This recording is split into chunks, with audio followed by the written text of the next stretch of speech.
I had been through recovery before, and I had left the drugs alone, but I never stopped drinking.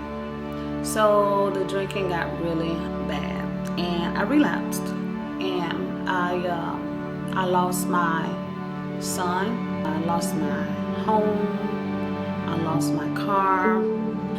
I started contemplating suicide. I always felt like a burden. I felt inadequate. I felt like I wasn't wanted. I felt like I was a mistake. My first arrest was when I was 13 years old. By the time I graduated high school, I was addicted to cocaine and heroin. By 22, I was in the street, like homeless, and I was on Phillips Highway from 22 to 24.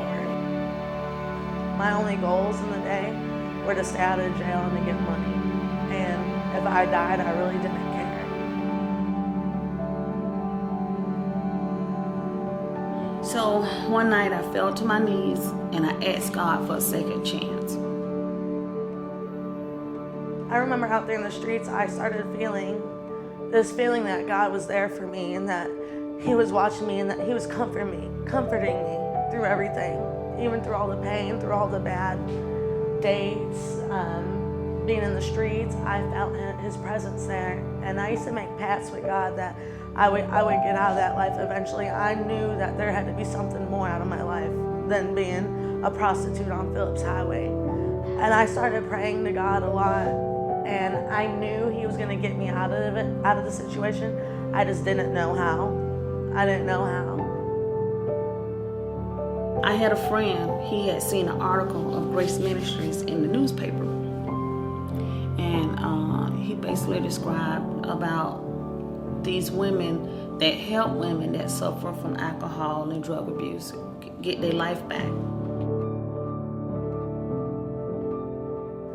I was with this guy, and we're standing in front of the Mount Vernon because we didn't have money for our room. It's like 11 o'clock in the afternoon. It was super hot out. It was miserable. We didn't have drugs. We didn't have anything. And this group of ladies, they just pull up and jump out the car and ask me if I needed prayer.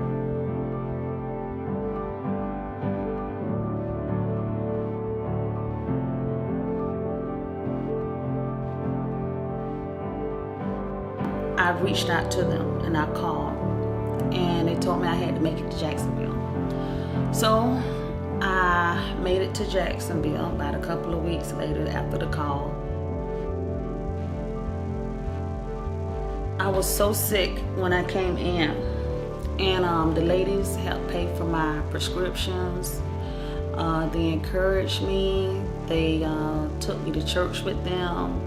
They witnessed to me about the love of Jesus and just encouraged me to stay on the right road. Kathleen and Jan, they've been my biggest support. They've been like my mom away from home, and they've done everything from paying for me to get into a halfway house, providing clothes, helping me get my ID back, helping me get a job. When I got out of this long-term treatment program, they had an interview set up for me. I didn't even have to go apply for jobs. They had a job waiting and ready for me. They just been a support to me, and the love that they showed me, it softened my heart a lot. I was able to forgive the people that hurt me. I was able to restore the relationship with my family.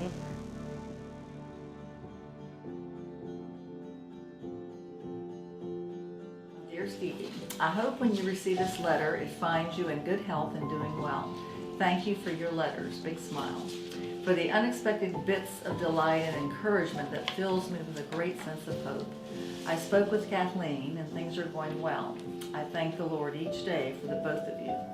Faith is what gets me started. Hope is what keeps me going. Love is what brings me to the Lord. I'm excited to be starting a new life on a new path. I understand it will not be easy, but one day at a time, I will make my choices and decisions out of love, not fear. God bless you.